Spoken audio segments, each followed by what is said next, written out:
Israel ने Iran पर हमला किया, सही या गलत, लेकिन लॉजिक के हिसाब से समझ आता है कि दोनों के बीच कट्टर दुश्मनी है। ईरान इजराइल के अस्तित्व को लेकर सवाल उठाता है। हिजबुल्लाह हमास जैसे संगठनों को मदद देता रहा है जो इजराइल पर हमले करते हैं। इजराइल अटैक कर रहा है, ईरान जवाब दे रहा है। सब ठीक, लेकिन अमेरिकी जनता से लेकर तमाम देशों में एक सवाल सबके मन में कौंध रहा है कि अमेरिका को ईरान से ऐसा क्या खतरा है। साल 2025 में ईरान पर अटैक कर अमेरिका दावा कर चुका है कि ईरान का न्यूक्लियर प्रोग्राम उसने रोक दिया था। ईरान अमेरिका के बीच दुश्मनी रही है, लेकिन फौरी तौर पर अमेरिका को ईरान से कोई खतरा नजर नहीं आता। बंद दरवाजों के अंदर हुई मीटिंग्स में ट्रंप प्रशासन के अधिकारियों ने माना है कि इस बात के कोई सबूत नहीं कि ईरान अमेरिका पर हमला करने वाला था। यहाँ तक कि अमेरिकी विदेश मंत्री मार्को रूबियो ने भी स्वीकार किया कि अमेरिका का ईरान पर हमले का ट्रिगर इजराइल का अटैक था। वॉशिंगटन में पत्रकारों से बात करते हुए रूबियो ने कहा था कि ईरान पर हमला होते ही तय था कि वो जवाबी कार्रवाई करेगा और ये हमला अमेरिका के खिलाफ होता। इस बयान का आशय तो यही है कि इजराइल के हमले के बाद अमेरिका ईरान पर हमले के लिए मजबूर हुआ। कहानी पुरानी, सवाल वही। मिडिल ईस्ट का एक छोटा सा देश अमेरिका की विदेश नीति को इस कदर कैसे प्रभावित करता है। ईरान के साथ न्यूक्लियर डील साइन कर चुके अमेरिका को इजरायली राष्ट्रपति बेंजामिन नेतन्याहू ने न सिर्फ न्यूक्लियर डील तोड़ने पर राजी किया, बल्कि 2025 में ईरान पर हमले करवाए और अब सुप्रीम लीडर खामेनेई की हत्या के लिए राजी कर लिया। इसके पीछे कोई कॉन्स्पिरेसी थ्योरी नहीं है। अमेरिका इजराइल का शुरुआत से समर्थक रहा है। एक वजह ये कि इजराइल के जरिए अमेरिका मिडिल ईस्ट में दखल रखता है और दोनों के लोकतांत्रिक देश होने की वजह से भी ये रिश्ता स्वाभाविक है। लेकिन इस रिश्ते के पीछे धर्म का भी एक एंगल है। इजराइल में अमेरिका के एम्बेसडर हैं माइक हकबी। पिछले दिनों हकबी ने एक इंटरव्यू के दौरान कहा कि इजराइल का मिडिल ईस्ट के बड़े हिस्से पर गॉड गिवन अधिकार है। बाइबल के एक वर्स के हवाले से हकबी ने कहा कि इजिप्ट की नाइल नदी से लेकर सीरिया और इराक की यूफ्रेटिस नदी तक जो ज़मीन फैली है उस पर इजराइल का हक है। यानी इस हिसाब से देखें तो लेबनान, सीरिया, जॉर्डन और सऊदी अरब के कुछ हिस्से पर भी इजराइल का अधिकार है। ऐसा हकबी का दावा है। हकबी ने आगे कहा कि उनका मानना है कि इजराइल के ज्योग्राफिकल बॉर्डर्स बाइबल पर बेस्ड हैं और कई क्रिश्चियन ज़ायनिस्ट लोग इसे सच मानते हैं। हकबी खुद को भी क्रिश्चियन ज़ायनिस्ट बताते हैं। अमेरिका में ये धार्मिक लोगों का वो धड़ा है जो इजराइल का कट्टर समर्थक है और माना जाता है अमेरिका के इजराइल समर्थक में इनका बड़ा रोल रहा है। इन्हीं के प्रभाव के चलते ट्रंप भी इजराइल को खुली छूट दिए हुए हैं।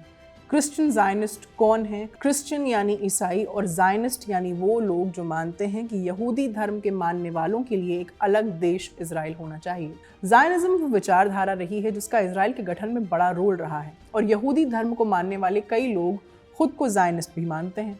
यहूदी लोगों के लिए खुद को ज़ायनिज़्म का समर्थक कहना अगेन बात समझ में आती है। सवाल ये कि ये ईसाई लोग यहूदी धर्म के लिए अलग देश के पक्षधर क्यों हैं? सवाल का जवाब छुपा है ईसाई और यहूदी धर्म के इतिहास में। साल 1878 की बात है। अमेरिका के एक फेमस इवेंजलिस्ट विलियम यूजीन ने एक किताब पब्लिश की। इवेंजलिस्ट का मतलब होता है एक ऐसा क्रिश्चियन जो बाइबल की टीचिंग्स को स्ट्रांगली फॉलो करता है और दूसरों को भी एक्टिवली अपने फेथ के बारे में बताता है। तो विलियम यूजीन की किताब का नाम था जीसस इज कमिंग। ये किताब बहुत फेमस हुई और इसने कई अमेरिकन के बीच एक विश्वास को फैलाया। क्या था ये विश्वास? गॉड ने इजराइल की ज़मीन यहूदी मतलब जूइश लोगों को दी है और जूस का पैलेस्टाइन में वापस लौटना जीसस की धरती पर वापस लौटने के लिए ज़रूरी है। It's a prerequisite. इसके अनुसार जब क्राइस्ट वापस आएंगे तो क्रिश्चियंस को मुक्ति मतलब सैल्वेशन मिलेगी, लेकिन जो लोग ईसाई धर्म को नहीं अपनाएंगे उन्हें सज़ा या विनाश का सामना करना पड़ेगा। रिलीजन मीडिया सेंटर के अनुसार इस धार्मिक समझ से जुड़ी बाइबल की सबसे ज़्यादा कोट की जाने वाली वर्सेस में से एक है जेनेसिस 12:3। इसमें पैगंबर अब्राहम से कहते हैं, जो तुम्हें आशीर्वाद देंगे मैं उन्हें आशीर्वाद दूंगा और जो तुम्हें श्राप देंगे मैं उन्हें श्राप दूंगा और तुम्हारे जरिए धरती के सभी परिवारों को आशीर्वाद मिलेगा। रिलीजन मीडिया सेंटर एक इंडिपेंडेंट इम्पार्शियल इंस्टीट्यूट है जो पत्रकारों और मीडिया प्रोफेशनल्स को दुनिया के धर्मों और मान्यताओं को कवर करने में मदद करती है। बहरहाल क्रिश्चियन ज़ायनिस्ट आइडियोलॉजी से जुड़े प्रोफेसर्स, पादरी और चर्च लीडर्स द्वारा चलाई जाने वाली वेबसाइट christianzionism.org के अनुसार इस सोच में 4 मेन बातें सामने आती। पहली, 1948 में मॉडर्न डे इजराइल का एक नेशन स्टेट बनना मानव इतिहास के आखिरी युग की शुरुआत माना जाता है, यानी दुनिया के अंत का समय नज़दीक है। दूसरी, मिडिल ईस्ट में चल रहा कॉन्फ्लिक्ट गॉड की प्लान का हिस्सा है और माना जाता है कि एक बड़ा अंतिम युद्ध होगा जिसके बाद जीसस क्राइस्ट दोबारा आएंगे। तीसरी, गॉड और इजराइल के बीच जो वादा कवनेंट है उसे हमेशा के लिए और बिना किसी शर्त के माना जाता है। चौथी, इस विचारधारा के मुताबिक अगर आज इजराइल की पॉलिटिकल डोमिनेंस का समर्थन नहीं किया गया तो इसे गॉड की डिवाइन पनिशमेंट का कारण माना जाएगा। अल जजीरा की एक रिपोर्ट के मुताबिक 1948 से पहले कई क्रिश्चियंस, चाहे वो इवेंजेलिकल हो या नहीं, इजराइल के क्रिएशन को सपोर्ट करते थे, लेकिन आज के समय में उन्हें क्रिश्चियन जायनिस्ट नहीं कहा जा सकता। रिपोर्ट बताती है कि क्रिश्चियन जायनिज्म सिर्फ एक धार्मिक विश्वास नहीं है, बल्कि ये धार्मिक सोच को मिलिट्री, स्ट्रैटेजिक और इकोनॉमिक प्रोग्राम के साथ जोड़ता है।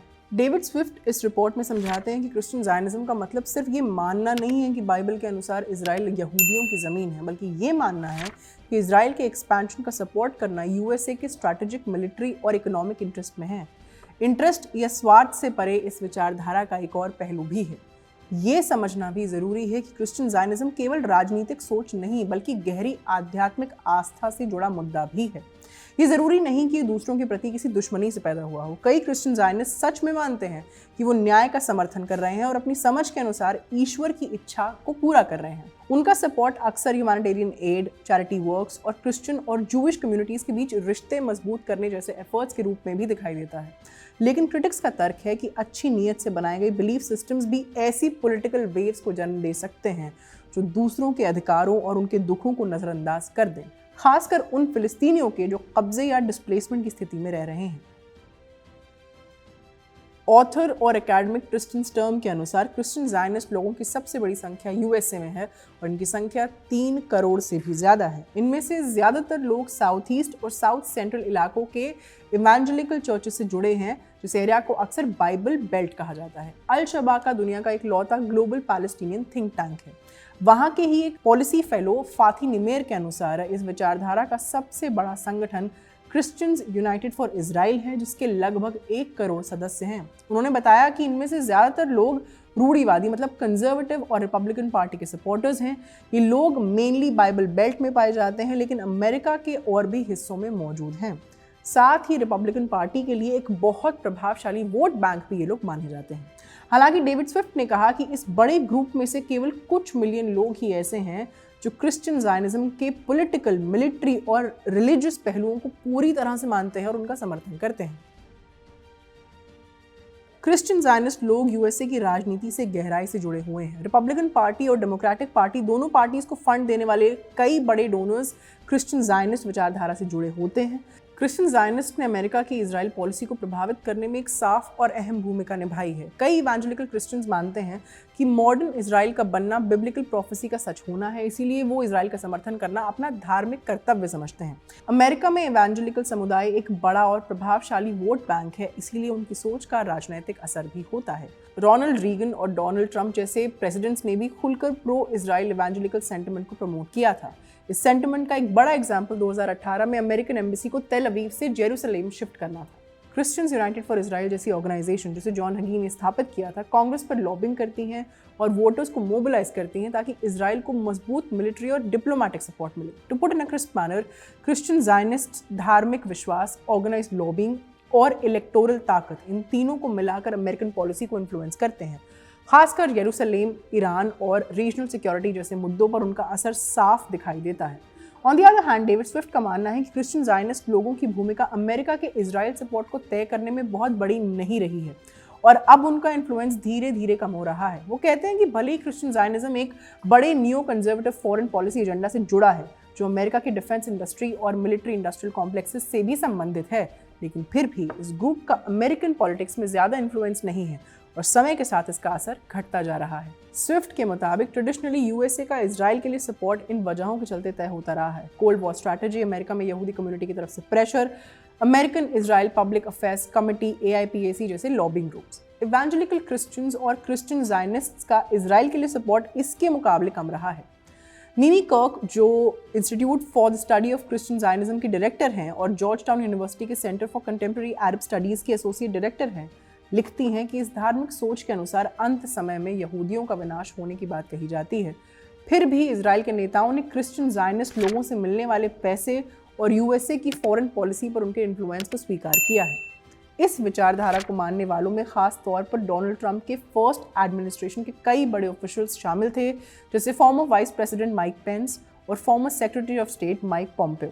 वहीं माइक हकबी जैसे क्रिश्चियन ज़ायनिस्ट वर्तमान में ट्रंप प्रशासन में शामिल हैं और इजराइल को खुली छूट देने में इन लोगों की एक बड़ी भूमिका मानी जाती है। माइक हकबी के बयान से जुड़ा विवाद आखिरकार एक गहरे और पुराने सवाल को सामने लाता है। प्राचीन धार्मिक मान्यताओं का आज की आधुनिक राजनीति से रिश्ता कैसा होना चाहिए? आस्था रखने वालों के लिए धर्म ग्रंथ हमेशा के लिए सत्य और नैतिक मार्गदर्शन का स्रोत होते हैं, लेकिन डिप्लोमेट्स और पॉलिसी मेकर्स के लिए फैसले लेते समय कानून, नैतिकता, सुरक्षा और अलग अलग कम्युनिटीज के अधिकारों के बीच बैलेंस बनाना जरूरी होता है। जब ये दोनों दुनिया, धर्म और राजनीति, एक दूसरे से टकराती हैं तो असर बहुत पावरफुल हो सकता है, लेकिन साथ ही गहरे मतभेद और विवाद भी पैदा कर सकता है। आखिर में ये विवाद सिर्फ एक व्यक्ति के बयान तक सीमित नहीं, ये दुनिया भर में मौजूद उस बड़ी कंसर्न को दिखाता है जिसमें लोग सवाल उठाते हैं कि क्या धर्म को ऐसे राजनीतिक फैसलों को प्रभावित करना चाहिए जो लाखों लोगों की ज़िंदगी पर असर डालते हैं। ये सवाल आपके साथ भी छोड़े जाते हैं। आज की वीडियो यहीं तक। कैमरा के पीछे हमारे साथी आयान, मेरा नाम है आस्था। देखते रहिए खबरगांव। शुक्रिया।